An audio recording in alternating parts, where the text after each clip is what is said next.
આજે હું જે રેસીપી લઈને આવી છું તે મગની દાળ અને મેથીની પૂરીની રેસીપી છે. તો ફ્રેન્ડ્સ, નાના મોટા દરેકને ભાવે તેવી અને બાળકોના લંચ બોક્સમાં અને સવારે કે સાંજના બ્રેકફાસ્ટમાં પણ તમે આપી શકો છો. તો ફ્રેન્ડ્સ, તમને જો મારી આ મેથી અને દાળની પૂરીની રેસીપી ગમે તો લાઈક કરજો, શેર કરજો અને મારી ચેનલને સબસ્ક્રાઈબ કરજો.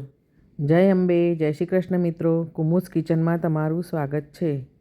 ચાલો રેસીપી સ્ટાર્ટ કરીએ. તો અહીંયા મેં અડધો કપ જેટલી છિલકાવાળી મગની દાળને સારી રીતે ધોઈ અને 1 કલાક માટે ગરમ પાણીમાં પલાળી દીધી હતી. 1 કલાક પછી આપણી દાળ સારી રીતે પલળી ગઈ છે. હવે તેને આપણે ગ્રાઇન્ડ કરી લઈશું. તો અહીંયા 1 ટેબલ સ્પૂન જેટલી આદુ મરચાંની પેસ્ટ એડ કરી અને આપણે તેને ગ્રાઇન્ડ કરી લેવાની છે.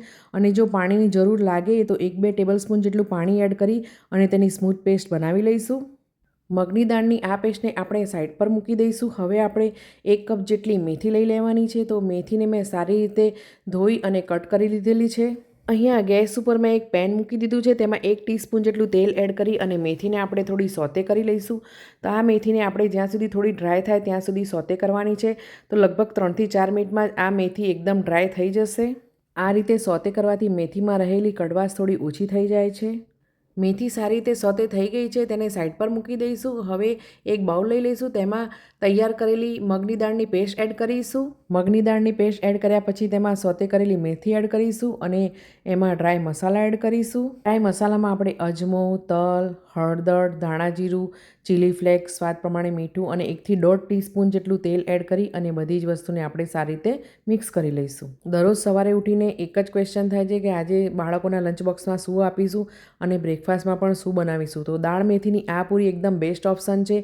દાળ મેથીની આ પૂરી 3 થી 4 દિવસ માટે સારી રહે છે. તો તમે બનાવીને રાખી શકો છો. તો હવે આપણે મિક્સર જારમાં 1 ટેબલ સ્પૂન જેટલું પાણી એડ કરી અને બધી જ વસ્તુને સારી રીતે મિક્સ કરી લઈશું. હવે અહીંયા મેં 1 ટેબલ સ્પૂન જેટલી સોજી એડ કરી છે. તેને સારી રીતે મિક્સ કરી અને 5 મિનિટ માટે તેને રેસ્ટ આપી દઈશું. અહીંયા લગભગ 5 થી 6 મિનિટ થઈ ગઈ છે અને આપણી સોજી પણ દાળના બેટરમાં સારી રીતે મિક્સ થઈ ગઈ છે. તો ફરીથી આપણે તેને મિક્સ કરી લઈશું અને તેમાં ઘઉંનો લોટ એડ કરીશું. તો અહીંયા મેં 1.5 કપ જેટલો ઘઉંનો લોટ લીધેલો છે. તેને આપણે થોડો થોડો એડ કરતા જઈ અને લોટ બાંધી લઈશું. અહીંયા લોટ બાંધતી વખતે આપણે પાણીનો યુઝ નથી કરવાનો. તો થોડો થોડો લોટ એડ કરી અને તમે જોઈ શકો છો કે એકદમ સોફ્ટ લોટ આપણો બંધાઈ ગયો છે. હવે આપણે તેમાં 1 ટીસ્પૂન જેટલું તેલ એડ કરી અને તેને સારી રીતે મસળી લઈશું અને તેને 5 મિનિટ માટે રેસ્ટ માટે મૂકી દઈશું. ફ્રેન્ડ્સ, અહીંયા તમને યાદ કરાવી દઉં કે તમે જો મારી ચેનલને સબસ્ક્રાઈબ ન કરી હોય તો સબસ્ક્રાઈબ કરી દેજો અને મારા ફેસબુક, ઇન્સ્ટાગ્રામ અને ટિકટોકના પેજને જરૂરથી ફોલો કરજો. અહીંયા 5 મિનિટ થઈ ગઈ છે અને આપણો લોટ સારી રીતે સેટ થઈ ગયો છે. હવે આપણે તેના નાના નાના બોલ્સ બનાવી લઈશું. તો તમે જોઈ શકો છો કે અહીંયા મેં બધા બોલ્સ રેડી કરી લીધા છે. હવે આપણે તેને નાની નાની પૂરી વણી લઈશું. અહીંયા પૂરીને પતલી નથી વણવાની. પતલી પૂરી આપણે ફ્રાય કરીશું તો ફૂલશે નહીં. અહીંયા તમે જોઈ શકો છો કે મેં બધી જ પૂરી વણીને તૈયાર કરી દીધી છે. હવે આપણે તેને ફ્રાય કરી દેવાની છે. અહીંયા પૂરીને ફ્રાય કરવા માટે મેં તેલને ગરમ થવા માટે મૂકી દીધું હતું અને તમે જોઈ શકો છો કે આપણું તેલ એકદમ પરફેક્ટ ગરમ થઈ ગયું છે. અહીંયા તેલ એકદમ ગરમ થઈ જાય પછી જ આપણે પૂરીને એડ કરવાની છે અને પૂરીને આપણે ઉપરથી થોડી થોડી આ રીતે પ્રેસ કરતા જઈશું. તો તમે જોઈ શકો છો કે આપણી પૂરી એકદમ ફૂલી ગઈ છે.